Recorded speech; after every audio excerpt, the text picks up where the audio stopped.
Assalamualaikum everyone. Welcome back to the YouTube channel of Dr. Aruj Fatma. ये channel specially उन students के लिए बनाया गया है जो डीएचए एग्जाम की प्रिपरेशन कर रहे हैं, चाहे आप फिजियोथेरेपिस्ट हैं या किसी और हेल्थ केयर प्रोफेशन से बिलोंग करते हैं। बेसिकली ये फिजियोथेरेपिस्ट के लिए ही बनाया गया है। इस प्लेटफॉर्म का मेन पर्पस ही आपको स्ट्रक्चर्ड और फोकस प्रिपरेशन प्रोवाइड करना, ताकि आप कॉन्फिडेंटली अपना डीएचए एग्जाम क्लियर कर सकें। अब हम स्टार्ट कर रहे हैं एक न्यू सीरीज जिसमें हम डिस्कस करेंगे MCQs of DHA recall exam. इस सीरीज में आपको मिलेंगे डीएचए के रिकॉल एग्जाम्स, करेक्ट आंसर के साथ डिटेल एक्सप्लेनेशन और हेल्पफुल टिप्स जो आपको ट्रिकी क्वेश्चन सॉल्व करने में मदद करेगी। अगर आप ये lecture step by step follow करेंगे तो आपको क्लियर आइडिया हो जाएगा कि एग्जाम में किस टाइप के क्वेश्चंस आते हैं और कौन सा टॉपिक ज़्यादा इंपॉर्टेंट है। इस तरह आपके कॉन्सेप्ट क्लियर हो जाएंगे और आपका कॉन्फिडेंस भी बिल्ड होगा। So here we start with the first MCQs. हमारा पहला एमसीक्यूज है, स्क्रीन पर नजर आ रहा है। विच exercise protocol is most effective in spinal stenosis. सबसे पहले ये समझना है स्पाइनल स्टीनोसिस होता क्या है। स्पाइनल स्टीनोसिस का मतलब होता है narrowing of the spinal canal. जब स्पाइनल कैनाल की नैरोइंग हो जाती है तो जो स्पाइनल नर्व होती है वो कंप्रेस हो जाती है, तो उस पेशेंट के अंदर पेन या नमनेस एक्सेट्रा के सिम्टम्स आते हैं। अब इसने हमें सबसे पहला ऑप्शन दिया है फ्लेक्शन। फ्लेक्शन का मतलब क्या होता है? फ्लेक्शन का मतलब होता है बेंडिंग फॉरवर्ड। जब हम आगे बेंडिंग फॉरवर्ड होंगे तो जो स्पाइनल कनाल होगी वो ओपन होगी, तो सिम्टम्स क्या होंगे? डेफिनेटली रिड्यूस हो जाएंगे। इसके अलावा है रोटेशन। रोटेशन का मतलब होता है कि बेंड मूव करना, रोटेट करना, इधर राइट और लेफ्ट। थर्ड ऑप्शन इसने हमें दिया एक्सटेंशन। एक्सटेंशन का मतलब होता है बेंडिंग बैकवर्ड। जब बेंडिंग बैकवर्ड है तो इसका मतलब क्या होगा? जो स्पाइनल कैनाल है वो नैरोअर हो जाएगी, ठीक है, तो सिम्टम्स क्या हो जाएंगे? इंक्रीज हो जाएंगे। सो इसमें क्या होगा? जो फ्लेक्शन बेस्ड एक्सरसाइज प्रोटोकॉल होगा वो ज्यादा इफेक्टिव होगा। तो हमारे पास करेक्ट ऑप्शन क्या होगा? Option A. और ये कौन से सब्जेक्ट से लिया गया है? ये एमएसके से लिया गया है। Second question, sorry second MCQs. Which of the following grades occur against resistance during muscle testing procedure? इसमें हमारे पास क्या है? याद करने के लिए इजी फॉर्म है। एक ग्रेड के नाम 0 1 2 3 4 5। जीरो का मतलब zero, one trace, two poor, three fair, four good, five normal. अब ट्रेस का मतलब क्या होगा? टाइनी फ्लिकर होगा। पुअर है तो पैसिवली मूव करेगा ग्रेविटी के बगैर। फेयर है तो फाइट करेगा ग्रेविटी के साथ। गुड है तो हमें रेजिस्टेंस देगा, ठीक है, नॉर्मल स्ट्रेंथ के। अगर नॉर्मल है तो वो स्टॉप कर देगा, ठीक है, कुछ भी स्टॉप नहीं करेगा, नथिंग स्टॉप इट, और फिर क्या कर देगा? फुल स्ट्रेंथ देगा। तो इसमें उसने हमसे इस क्वेश्चन में ये पूछा कि कौन सा ग्रेड हमारे पास यूज होता है अगेंस्ट रेजिस्टेंस। तो इसमें कौन सा ऑप्शन करेक्ट आएगा? Option B. और इसका ये भी एमएसके से लिया गया है। Third MCQs. Which of the following is the most likely cause of the loss of consciousness following an electric shock? सबसे पहले बात आती है शॉक होता क्या है। शॉक का मतलब होता है ड्रॉप इन प्रेशर। लाइक किसी का अगर शॉक लगा तो डेफिनेटली इसका प्रेशर डाउन हो जाना है, तो ब्रेन क्या करेगा? लेस ब्लड गेट, मतलब उसके अंदर ब्लड फ्लो कम हो जाएगा, उसके पास जो ब्लड फ्लो आ रहा होगा वो कम होगा, तो पेशेंट डेफिनेटली क्या हो जाएगा? अनकॉन्शियस हो जाएगा। तो अब उसने सवाल हमसे पूछा है कि इसमें से कौन सी ऐसी कॉज है जो लॉस ऑफ कॉन्शियसनेस। शॉक की डेफिनेशन से समझ आ रही है कि ड्रॉप इन प्रेशर का मतलब लो ब्लड प्रेशर। तो इन तीन चारों ऑप्शंस में से करेक्ट ऑप्शन क्या होगा? Low blood pressure, option D. Pain, flight, low heart rate नहीं होगा, लो ब्लड प्रेशर हमारे पास एक राइट ऑप्शन है। और ये हमारे पास किस सब्जेक्ट से लिया गया? ये इलेक्ट्रोथेरेपी की बुक से लिया गया है। हमारे पास फोर्थ एमसीक्यूज है। Which of the following is the main advantage of the semi forward position for the chest physiotherapy. सबसे पहले ये देखना है सेमी फॉरवर्ड कहते किसको हैं। ये एक ऐसी पोजीशन होती है जिसमें पेशेंट लाइन करता है ऑन देयर बैक, ठीक है, with the head of the bed. जो हेड होगा बेड का वो एलिवेटेड होगा 30 to 40 डिग्री, और पेशेंट क्या होगा? लाइन पोजीशन में होगा। बेसिकली क्या है, ये सेमी कंफर्ट होता है, ये मेनली यूज होता है कंफर्ट के लिए, ड्रेनेज के लिए नहीं। और उसने हमसे पूछा है कि सेमी फॉरवर्ड किस पोजीशन के लिए होता है, तो उसने हमें चार ऑप्शन दिए हैं। Efficacy, bet option to be better assess, C gravity assess, D patient comfort. तो इसके नाम से पता चल रहा है कि सेमी फॉरवर्ड का मतलब होता है सेमी कंफर्ट। ये ड्रेनेज के लिए नहीं, कंफर्ट के लिए होता है, तो हमारे पास राइट ऑप्शन क्या होगा? Option D. और ये हमारे पास कार्डियोपल्मोनरी फिजियोथेरेपी के सब्जेक्ट से लिया गया है। इसके अलावा इंफॉर्मेशन के लिए कि चेस्ट फिजियोथेरेपी के लिए ये पोजीशन बेस्ट नहीं होती, ठीक है। Gravity drainage, postal drainage work better करता है, ठीक है। सबसे अच्छा ये है कि चेस्ट फिजियोथेरेपी करवा रहे हो तो ग्रेविटी ड्रेनेज की जगह पोस्टल ड्रेनेज होना चाहिए। और किस पोजीशन में होना चाहिए? साइडलाइन पोजीशन में होना चाहिए। अच्छा, और बेसिकली इसके साथ साथ एल्डरली पेशेंट्स या उन पेशेंट्स जिनको सांस लेने में डिफिकल्टी आती है। अब उसने हमारे पास एक अगला एमसीक्यूज दिया हुआ है। इसमें उसने हमें ये बताया है कि a 19 years old otherwise healthy patient present to the emergency department with chest pain, ठीक है। चेस्ट पेन है एंड शॉर्टनेस ऑफ ब्रेथिंग।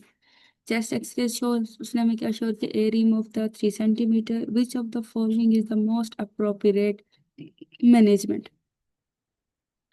ठीक है। अब उसने सबसे पहले हमें बात क्या बताई है कि सिनेरियो बेस्ड क्वेश्चन है। 19 ईयर्स ओल्ड पेशेंट, उसने बताया हेल्दी पेशेंट है, वो प्रेजेंट हुआ इमरजेंसी डिपार्टमेंट, जिसको क्या है? चेस्ट पेन है, शॉर्टनेस ऑफ ब्रेथ है। सबसे पहले इसमें यह है कि प्राइमरी स्पॉन्टेनियस निमोथोरैक्स, पीएसपी, ये क्या होता है? ये किस में ज्यादा होता है? ये यंग, टॉल और थिन लोगों में होता है, अदरवाइज इनकी एज कितनी हो? 19 ईयर्स ओल्ड। तो सबसे पहला हमारा पॉइंट क्या आ जाएगा? पीएसपी। दूसरा क्या आएगा? अगर ये उसने हमें बताया चेस्ट एक्सरे ने हमें शो क्या किया? 3 सेंटीमीटर, अगर वो ग्रेटर देन 2 सेंटीमीटर और माइल्ड सिम्टम्स हैं तो हमें ऑब्जर्वेशन रखनी है प्लस ऑक्सीजन देनी है। और कुछ टाइम के लिए समटाइम्स क्या करते हैं कि सेफ फॉर डिस्चार्ज, मतलब उसके बाद उसको डिस्चार्ज कर देते हैं। अगर उसके पास लेस देन है और ब्रेथलेसनेस है 2 सेंटीमीटर से, तो नीडल एस्पायरेशन करवाएंगे। एस्पायरेशन फेल क्या करती है? एस्पायरेशन कैसे होती है? उसमें चेस्ट ट्यूब की इंजर्शन होती है। इसमें एंटीबायोटिक्स की ज़रूरत नहीं होती। अगर हमारे पास जो एक्सरे पर शो हो रहा है, अगर वो स्मॉल है तो हम ऑब्जर्व कर सकते हैं, अगर वो बिग है, ज़्यादा है 3 सेंटीमीटर से, तो हम एस्पायरेशन करवाते हैं। या 3 सेंटीमीटर है, अगर अनस्टेबल है तो चेस्ट ट्यूब डाल देते हैं। तो इसमें उसने हमें ऑलरेडी बता दिया कि चेस्ट एक्सरे में क्या है? 3 सेंटीमीटर है। तो इसका करेक्ट ऑप्शन इन चारों में से होगा ऑप्शन बी, एस्पायरेशन। क्योंकि ये आपको एक टिप है आपके लिए कि अगर आपके पास ऐसे एमसीक्यूज आ जाते हैं और आपके पास ऐसा नहीं है कि आप फौरन से उसको रिकॉल करिए कुछ भी इस तरह को, तो आपने माइंड में ये निमोनिक्स बना देना कि स्मॉल, बिग, अनस्टेबल। अगर स्मॉल है तो ऑब्जर्व होगा, 3 सेंटीमीटर से कम है तो, अगर बिग है तो एस्पायरेशन होगी, अगर अनस्टेबल है तो हम टेस्ट ट्यूब डाल देंगे, ठीक है। अब हमारे पास 6 एमसीक्यू जिसने दिया हुआ है, which of the following strain on the knee cause tear of the meniscus. Meniscus tear कैसे होता है? जब भी हम बेंड बेंड जो ट्विस्ट होता है, बेंड भी हो रहा है साथ ट्विस्ट हो रहा है, तो डेफिनेटली मेनिस्कस का क्या हो जाएगा? टेयर। अब ये सब पहला है कि मेनिस्कस, इसको समझते हैं मेनिस्कस होता क्या है। मेनिस्कस एक सी शेप्ड कार्टिलेज होता है नी का, जो एक्ट क्या कर रहा होता है? एज अ शॉक अब्जॉर्बर, ठीक है। इसमें कंबाइंड फ्लेक्शन और रोटेशन होती है, ठीक है। ये क्लासिकल मैकेनिज्म होता है मेनिस्कस टेयर का। इसके अलावा अगर वो बेंड कर रहा है तो फ्लेक्शन हो रही है, अगर वो ट्विस्ट कर रहा है तो रोटेशन हो रही है। तो इसमें उसने बताया है कि कौन से इसमें से हो सकता है cause tear of the meniscus, तो एडक्शन, ठीक है। इसका करेक्ट ऑप्शन हमारे पास है ऑप्शन ए। ऑप्शन ए है, ठीक है। इसमें अब एक एग्जांपल उसने दिया कि फुटबॉलर है, ठीक है, फुटबॉल का प्लेयर है, वो ट्विस्ट करता है अपनी नी को, और वाइल इट इज बेंड, तो वो बेंड होती है या ट्विस्ट करता है तो उसके पास एक सडन क्लिक की आवाज आती है और पेन होता है, प्लस लॉकिंग, पेन भी होता है, अच्छा, और सडन क्लिक की आवाज आती है। तो उसका मतलब डेफिनेटली क्या हुआ कि उसका मेनिस्कस टेयर हो गया। पर ये भी हमारे पास कौन से सब्जेक्ट से लिया गया है? एमएसके से लिया गया है। तो हमारे पास इसमें जो करेक्ट ऑप्शन बनता है, ना अडेक्शन बनता है, ना एबडक्शन बनता है, ना हाइपर एक्सटेंशन बनता है, कंबाइंड फ्लेक्शन है, रोटेशन।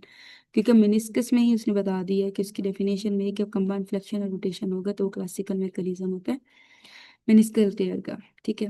अब हमारे पास सेवंथ एमसीक्यूज है। An athlete develops wear pain in his thigh 48 hours after a long run, which of the following is the most likely explanation? अब उसने हमें ऑप्शन दिए हुए हैं। ऑप्शन ए उसने हमें दिया हुआ है स्प्रेन, ऑप्शन बी उसने हमें दिया हुआ है साइनोवाइटिस, ठीक है। ऑप्शन सी उसने हमें दिया हुआ है मसल क्रैम्प, और ऑप्शन डी उसने हमें दिया हुआ है डिलेड ऑनसेट मसल सोरनेस। तो इसमें कौन सा करेक्ट ऑप्शन है? इसमें करेक्ट ऑप्शन हमारे पास बनता है ऑप्शन डी। ऑप्शन डी बनता है इसके अंदर correct option, delayed onset syndrome. अब सबसे पहले इसने पहले ऑप्शन बताया, ऑप्शन ए में है स्प्रेन। स्प्रेन होता क्या है? लिगामेंट की इंजरी हो जाना, ठीक है। वो यूजली किससे होती है? आफ्टर कोई इमीडिएट ट्रॉमा होता है तो उसके बाद लिगामेंट की इंजरी हो जाती है, ठीक है। और पेन, इसके अलावा साइनोवाइटिस, वाइटस, वाइटस में ITS जो टी साधन उसका मतलब होता है इन्फ्लेमेशन। साइनोवाइटिस है तो inflammation of the synovial membrane. ये कब होती है? यूजली जब स्वेलिंग हो जाती है ज्वाइन में, सिर्फ थाई पेन में नहीं, जब भी ज्वाइन में स्वेलिंग हो जाती है तो इन्फ्लेमेशन ऑफ साइनोवियल मेम्ब्रेन हो जाता है। थर्ड ऑप्शन इसने में दिया मसल क्रैम्प। मसल क्रैम्प क्या होता है? सडन पेनफुल कॉन्ट्रेक्शन, अचानक से पेनफुल कॉन्ट्रेक्शन हुई है, ठीक है। ड्यूरिंग कब हो सकती है? ड्यूरिंग और इमीडिएटली आफ्टर एक्सरसाइज, ठीक है। और ये नॉट 2 डेज, 2 डेज से ज्यादा नहीं होता, ठीक है। इसका करेक्ट ऑप्शन है delayed onset syndrome. Delayed onset syndrome में क्या होता है? मसल पेन अपीयर होता है 24 to 72 आवर्स में, ठीक है। और इसके अलावा ये इंटेंस एक्सरसाइज हो सकता है, specially eccentric contraction like running कर रही है, स्क्वाट्स या लंज, स्क्वाट्स वगैरह, तो उसमें हमारे पास ये डिलेड ऑनसेट सिंड्रोम हो सकता है। तो उसने हमें ऑलरेडी टाइम बता दिया कि थाई में पेन में 48 आवर्स, तो 24 से 72 आवर्स है, तो इसका मतलब क्या हुआ? डिलेड ऑनसेट सिंड्रोम हमारे पास राइट ऑप्शन है, ठीक है। अब नेक्स्ट MCQ है हमारे पास, which of the following neurological condition is associated with orofacial dysfunction. Orofacial dysfunction के अंदर हमारे पास कौन सी न्यूरोलॉजिकल कंडीशन एसोसिएट करती है? उसमें उसने हमें ऑप्शंस दिए हुए हैं। सबसे पहले बताना ओरोफेशियल डिसफंक्शन होता क्या है। ओरोफेशियल डिसफंक्शन होता है प्रॉब्लम हो जाना माउथ, फेस या जॉ के मूवमेंट्स में, लाइक स्वेलिंग में या फेशियल एक्सप्रेशंस में, तो उसको हम कहते हैं ओरल फेशियल। ओरल फेशियल से समझ आ रहा है कि फेशियल मतलब फेस, ठीक है। अब उसने हमें पहले बताया कि इसमें पहला ऑप्शन उसने हमें दिया है पैराप्लेजिया। पैराप्लेजिया का मतलब होता है लोअर लिम्ब का अफेक्ट कर जाना, फेस का नहीं, लोअर लिम्ब का अफेक्ट कर जाना। इसके अलावा उसने हमें बताया पार्किंसोनिज्म। ये क्या होता है? अफेक्ट करती है बेसल गैंग्लिया को। जब ये अफेक्ट करेगी बेसल गैंग्लिया को तो ये क्या क्या कर सकती है? ये रिड्यूस कर देती है फेशियल एक्सप्रेशन, रोलिंग हो जाती है ड्यू टू इम्पेयर्ड स्वेलिंग, और डिफिकल्टी हो जाती है इन चूइंग एंड स्पीच। तो हमारे पास इन सब में से करेक्ट ऑप्शन होता है ऑप्शन बी, ठीक है। अब उसने थर्ड हमारे पास बताया है डायबिटिक न्यूरोपैथी, ठीक है। डायबिटिक न्यूरोपैथी क्या होती है? ये अफेक्ट करती है पेरिफेरल नर्व्स को, हाथ, हैंड्स या फुट जब मर्जी उनके पेरिफेरल नर्व्स को अफेक्ट करती है, और फेशियल मसल्स को अफेक्ट नहीं करती। तो ये ऑप्शन हमारे पास करेक्ट नहीं है, और नाम से ही पता चला कि डायबिटिक न्यूरोपैथी है। अगला उसने हमें बताया इसके स्पाइनल कॉर्ड क्लियन हो जाती है, इसमें क्या होती है? पॉजेज हो जाती है लिम में, या वीकनेस हो जाती है, सेंसरी लॉस हो जाता है। तो ये भी ओरोफेशियल डिसफंक्शन के साथ डायरेक्टली लिंक नहीं करती, क्योंकि इसमें क्रेनियल नर्व्स इंटैक्ट होती है। तो पैराप्लेजिया बता दिया कि क्या होता है, और डायबिटिक न्यूरोपैथी भी और स्पाइनल कॉर्ड लियम भी। तो इसमें करेक्ट ऑप्शन हमारे अकॉर्डिंग क्या बनता है? Option B. और ये हमारे पास किस सब्जेक्ट से लिया गया? न्यूरो के सब्जेक्ट से लिया गया। अब हमारे पास ऑप्शन 9 है